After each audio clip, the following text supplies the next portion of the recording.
Sa pagdinig ng Senate Committee on Finance sa panukalang pondo ng Department of Education, naging mainit ang sagutan sa pagitan ni Senator Tulfo at VP Inday Sara. Pinuna kasi ni Senator Raffy Tulfo ang aniyay abuso sa tuwing may nagaganap na PTA meeting o Parents Teacher Association meeting dahil sa mga hinihinging kontribusyon o yung tinatawag na voluntary contribution mula sa mga estudyante o magulang. Ayon kay Senator Tulfo, ang madalas na hinihinging kontribusyon sa estudyante o magulang ay ang chalk at floor wax para sa mga classroom.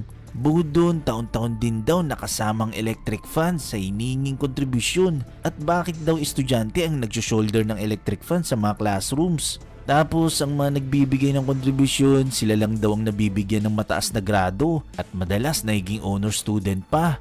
Pero samantalang ang hindi raw makapagbigay ay binabagsak daw ang estudyante. Kaya sinagot ni Vice President Sara Duterte si Senator Tulfo na kung gusto niya raw makatulong bilang senador, pwede naman daw itong gumawa ng batas na ipagbawal na ang voluntary contribution sa PTAs at DepEd na ang bahalang mag-implement nito. Ang sagot naman ni Senator Raffy Tulfo wala raw siyang kapangyarihan para gawin daw ang batas na sinasabi ni VP Sara. DepEd lang daw ang may kapangyarihan na ipatigil ang PTA contribution. For schools. Yusek Escobedo. Yes, VP, go ahead. Yes, Madam Chair, Your Honor, we take note of your advice. You don't answer, you don't sign department orders. We take note of your comments, Your Honor. Thank you, but Your Honor, they must answer these questions because I would like to put on record my manifestation of support for the budget of DepEd as a courtesy to our Vice President, Sara Duterte. However, I have some few questions and suggestions na kailangan ko pong erase kasi if I don't do that, I'll be remiss of my duty as a senator na nilapitan na maraming mga magulang na mag-aaral sa public elementary and high school para ilabas yung kanilang mga hinaing na karamihan sa mga magulang na ito ay mga mahihirap. Tricycle driver, jeepney driver, kasambahay, security guard, vendor, factory worker, pahinante, etc. At karamihan sa kanilang mga hinaing ay pare-pareho lang ang sinasabi. Malaki po ang budget ng DepEd pagdating sa MOOE, 48 billion pesos a year. And yet, every single day, nakakatanggap po ako ng reklamo mula sa mga magulang na mga mahirap at mag-aaral para sa kontribusyon.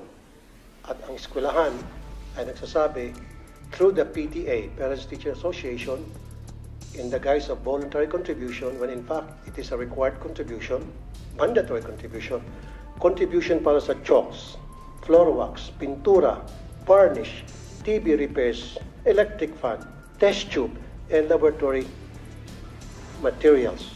Kasama dyan yung printer.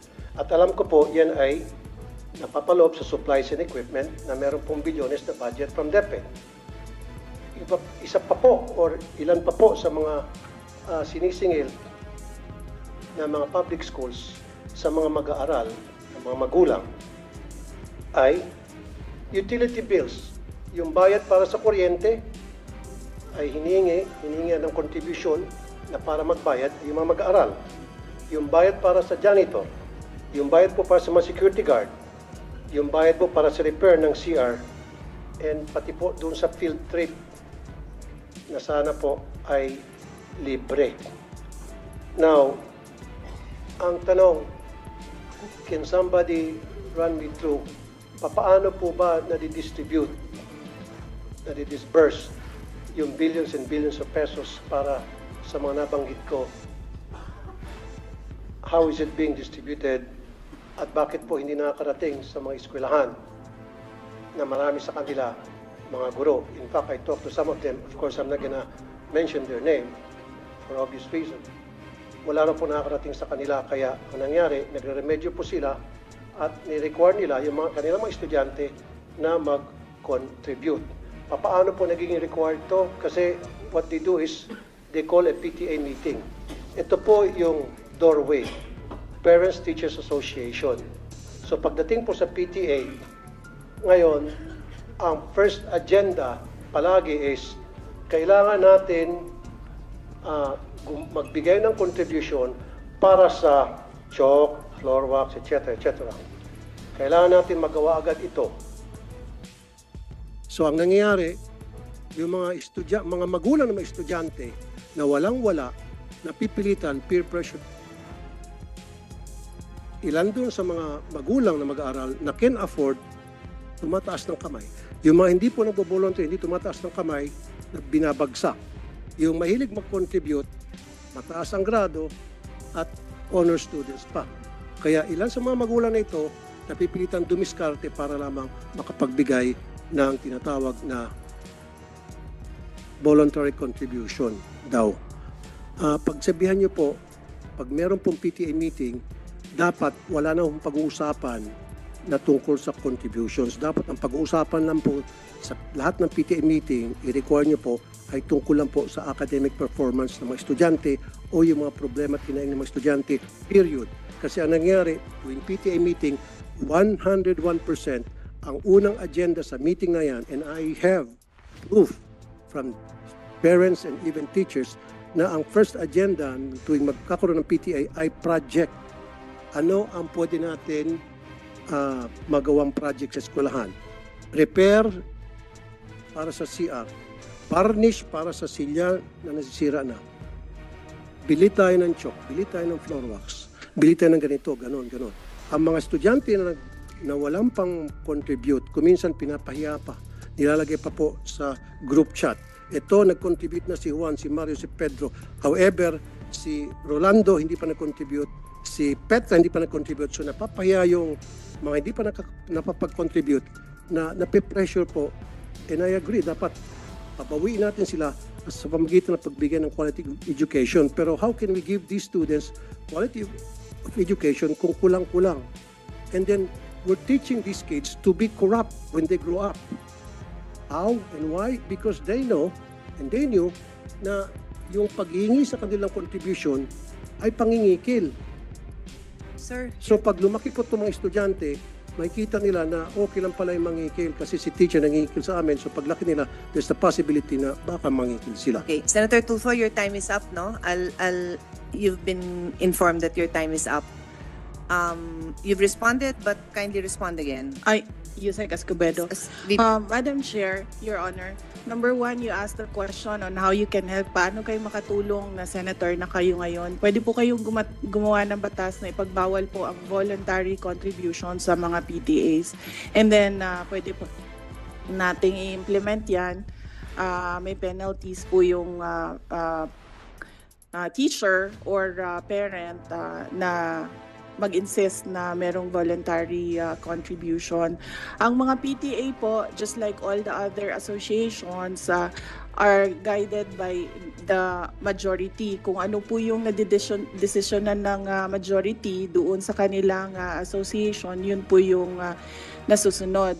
Now, it is a voluntary contribution. Ibig sabihin, hindi po pinipilit yung mga estudyante o yung mga magulang na mag-contribute kung yun man ang nadesisyonan na project ng PTA.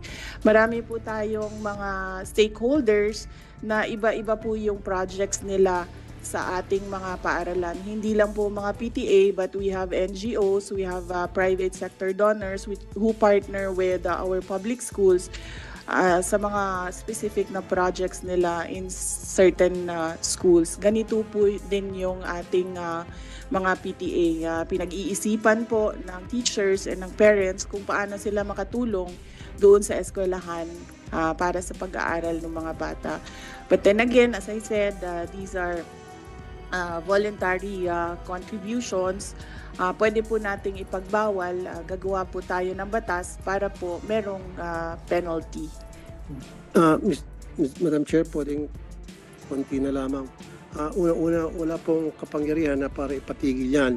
Pero however, meron pong kapangyarihan ng DepEd na para ipatigil po yung tinatawag na voluntary contributions sa PTA. Now, doon sa questions ko, hindi pa ata nasasagot. Pwede ba pakisabi sa akin paano po na-disburse yung pong MOE?